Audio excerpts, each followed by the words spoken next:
సిద్దిపేట జిల్లా కొండపాక మండలం దమ్మకపల్లి గ్రామంలో సర్పంచ్ లగిశెట్టి జ్యోతి బాలస్వామి ఆధ్వర్యంలో ప్రత్యేక గ్రామ సభ నిర్వహించారు. ఈ సమావేశానికి ఎంపీడీఓ వెంకటేశ్వర్లు, పంచాయతీరాజ్ శాఖ ఏ తిరుపతి రెడ్డి, గ్రామస్థాయి అధికారులు పాల్గొన్నారు. ఈ సందర్భంగా గ్రామానికి నూతనంగా వచ్చిన పంచాయతీ కార్యదర్శి నరసింహులు గ్రామ ప్రజలకు పరిచయం చేసుకుని కార్యక్రమాన్ని ప్రారంభించారు. గ్రామ సభ అంశాలను ప్రజలకు వివరించారు.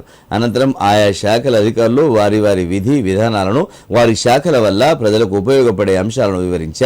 ఈ సందర్భంగా సర్పంచ్ లగిశెట్టి జ్యోతి బాలస్వామి మాట్లాడారు. ప్రజలు సభ దృష్టికి తీసుకొచ్చిన సమస్యలను ఒక్కొక్కటిగా పరిష్కరిస్తారని తెలిపారు. ముఖ్యంగా రాష్ట్ర ప్రభుత్వ ఆదేశాల మేరకు, వ్యవసాయ శాఖ అధికారుల వివరణ మేరకు గ్రామంలో రైతులు సన్నవడ్లు, అంతర పంటలను పండించేలా అవగాహన కల్పిస్తామన్నారు. రాబోతున్న వానాకాలం దృష్టిలో పెట్టుకుని గ్రామస్థాయి అధికారులు ప్రజలకు ఎల్లవేళలా అందుబాటులో ఉండేలా చూస్తామన్నారు. జిల్లా కలెక్టర్ గారి సిద్దిపేట గారి ఆదేశముల ప్రకారం ఈరోజు ప్రజాపాలన ప్రగతి నివేదిక 99లో భాగంగా దమ్మక్కపల్లి కొండపాక గ్రామంలో గ్రామసభ సర్పంచ్ వారి అధ్యక్షతన గ్రామసభ ఏర్పాటు చేయడం జరిగింది.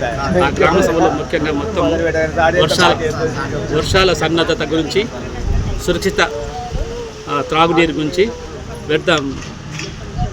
ఘన వ్యర్థాల నిర్వహణ గురించి, జల రక్షణ, మన సంరక్షణ, అలాగే మొక్కల పెంపకం, వన మహోత్సవం, ఓటర్ల జాబితా ప్రత్యేక SIR గురించి, అట్లాగే వరద నిర్వహణ భద్రతల గురించి గ్రామ ప్రజలు గ్రామ సభలో అందరికీ వివరించడం జరిగింది.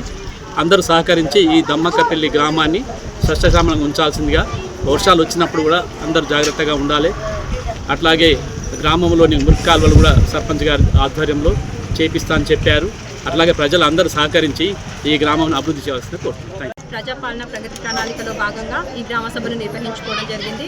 ఈ గ్రామ సభ యొక్క ప్రధాన ఉద్దేశము వర్షాకాలానికి సంబంధించి తగిన జాగ్రత్తలు తీసుకోవాలి అని చెప్పేసి ఈ గ్రామ సభలో గ్రామ ప్రజలందరికీ సరి అయిన త్రాగునీటిని సరఫరా చేయడం గురించి, మా ట్యాంక్స్ అన్ని శుభ్రపరచుకోవాలని సిబ్బందికి ఆదేశించడం జరిగింది. కాచి చల్లార్చిన నీటిని మాత్రమే తాగాలని సూచించడం జరిగింది. అలాగే మురికి కాలువలను ఎప్పటికప్పుడు శుభ్రం చేసుకుంటూ ఎలాంటి మురికి నీరు నిల్వ ఉండకుండా చూసుకోవాలని సూచించాము. అలాగే ఎక్కడైనా ఒకవేళ ఇప్పుడు గుంటలు లాంటివి ఉండి అక్కడ ఎలాంటైనా వర్షపు నీరు ఆగి ఉంటే అలాంటి స్థలాల్లో ఆయిల్ బాల్స్ కానీ బ్లీచింగ్ కానీ చల్లుకోవాలని చెప్పాము. అలాగే వ్యవసాయ శాఖకు సంబంధించిన విషయాలు వచ్చేసి పంట మార్పిడి అనేది అవసరమని ఇక్కడికి వచ్చిన వ్యవసాయ అధికారులు గ్రామ సభలో చర్చించారు ప్రజల ముందు. మామూలుగా వరి అందులో దొడ్డు రకం వరినే వేస్తున్నాం కాబట్టి అన్ని రకాల వరికి పప్పులు, ధాన్యాలకు సంబంధించిన పంటలు కూడా వేసుకోవాలని చెప్పేసి సూచించడం జరిగింది.